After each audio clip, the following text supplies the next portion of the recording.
দাদা দাদা দাদা দাদা ওই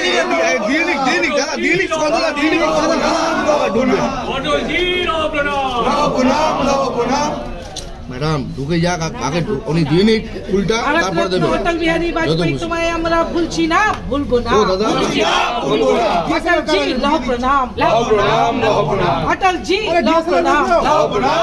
বিজ্ঞানী আজকে সব অনেক প্রোগ্রাম আছে, সবাইকে বিভিন্ন জায়গায় যেতে হবে, সবাই মিলে সেই প্রতিজ্ঞা নিই অটল বিহারী বাজপেয়ী সেই স্বপ্নকে, অসম্পূর্ণ স্বপ্নকে আমাদেরকে সম্পন্ন করতে হবে।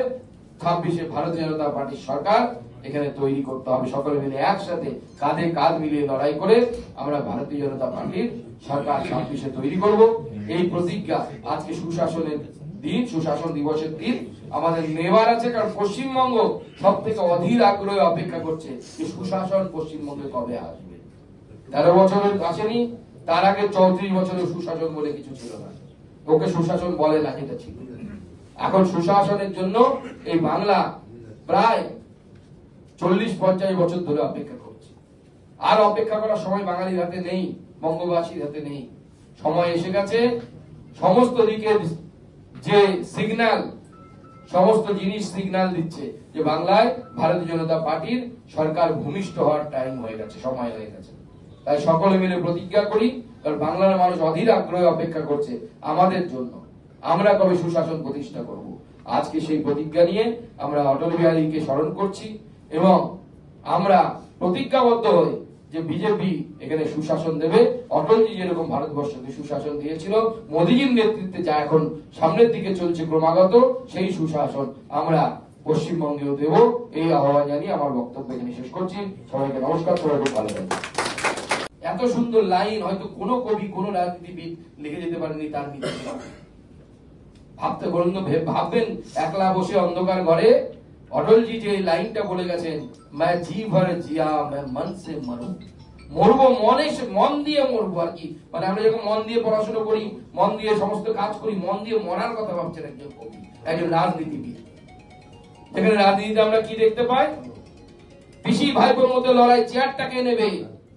পিসির 70 বছর হতে চলছে, পিসি তবুও বলছে আমি ছাড়বো না, অন্য কাউকে দেবো না।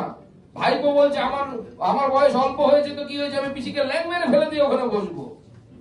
আর অটলজি ভাষণে কি বলেছিলেন ওনাকে যখন ইস্তফা দিতে হয়েছিল? উনি বলেছিলেন, ওনাকে বলেছিলেন যে লাস্ট 10 দিন ধরে যা চলছে, আমাকে বলা হচ্ছে আমি নাকি ক্ষমতার লোভী হয়ে গেছি। আমি 40 বছর ধরে আমি লোকসভাতে আছি, আমাকে আমার বিরোধীরা চেনে। আমাকে যদি পয়সা দিয়ে কিনে একটা সিট জোগাড় করতে হয়, ওই সরকারকে আমি হাত দিয়ে তো দূরের কথা, চিমটে দিয়ে পর্যন্ত স্পর্শ করব। দ্যাট ইজ অটল বিহারী বাজপেয়ী, সেটা ভারতীয় জনতা পার্টি। আর আজকে আমি আগেই উল্লেখ করলাম যে রাজনীতি দলগুলোর কি অবস্থা হয়েছে।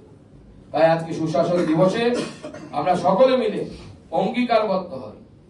রাহুলদা বললেন, আমি সেই বিষয়ে যাচ্ছি না, আমাদের সাথে বিশ্বাসঘাতকতা হয়েছে, অটলজির অসম্মান হয়েছে। অটলজি যে চিন্তা ভাবনা করে মমতা বন্দ্যোপাধ্যায়ের পাশে দাঁড়িয়েছিলেন, সেই সময় অনশন ভাঙানোর কেউ ছিল না। আপনাদের আহ্বানে রাজনাথ সিং এসে অনশন ভাঙিয়েছিল। আজকে তাদের হাতে ভারতীয় জনতা পার্টির 200-র বেশি কার্যকর্তা খুন হয়ে গেল। ভাবা যায়? কিন্তু আমরা চুপ করে বসে নেই, আমরা ছাড়বো না, শেষ পর্যন্ত লড়াই করে যাব। যেদিন অটল বিহারী বাজপেয়ী তার যে সম্মান গেছে, উনি কবি ছিলেন, বড় মনের মানুষ ছিলেন, তিনি হয়তো মাফ করে দিতে পারেন। আমরা অটল বিহারী বাজপেয়ীর অসম্মানকে মানব না, আমরা এর প্রতিশোধ নেব এবং সেই প্রতিশোধ হবে অটলজির ছবি। আমরা আমাদের সেক্রেটারিয়েট অর্থাৎ এখন যেটা নবান্ন আছে, সেইখানে অটলজির ছবি রাখবো, সেদিন আমরা সম্মান পাচ্ছি। আজকে উন্নয়নে ঢুকলে নিস্তব্ধে ঢুকুন, কথা বলবেন না কেউ।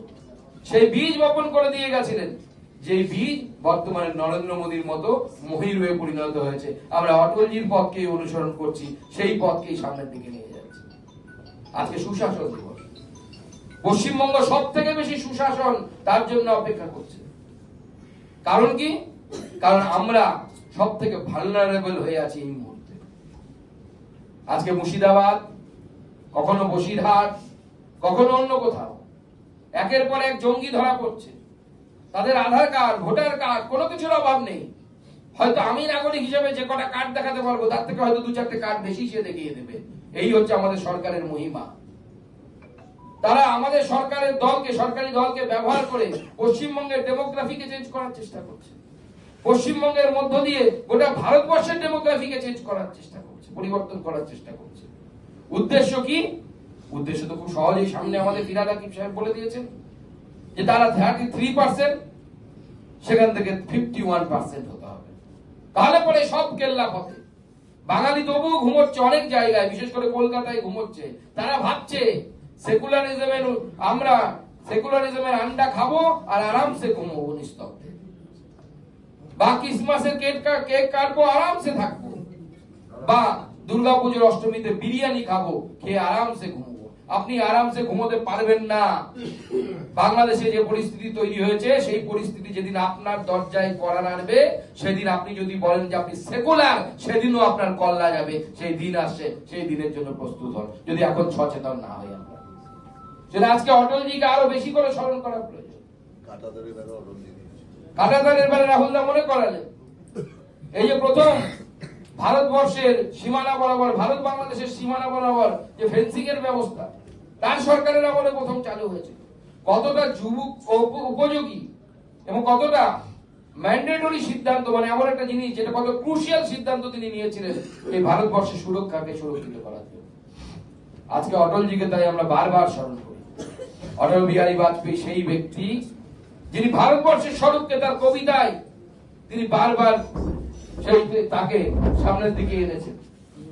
তিনি তার কবিতায় বলেছেন যে কোই জমিন কা টুকরা নেই হ্যায়, কোন জমির খণ্ড নয়, জীবন্ত সত্তা। বলেছে এর কঙ্কর কঙ্কর শঙ্কর, প্রত্যেকটি কণা, পাথরের কণা এখানে শঙ্কর। ভারতবর্ষকে বুঝতে পেরেছিলেন। সেই জন্য একজন রাজনীতিবিদ যিনি এমন ফিলোজফার, যিনি এই লাইন লিখতে পারেন, ভারতবর্ষের খুব কম কবি লিখেছেন, मैं जी भर जिया मैं मन से मरू। এই শব্দ দুটো যদি আমরা বাংলা করি, मैं जी भर जिया मैं मन से मरू,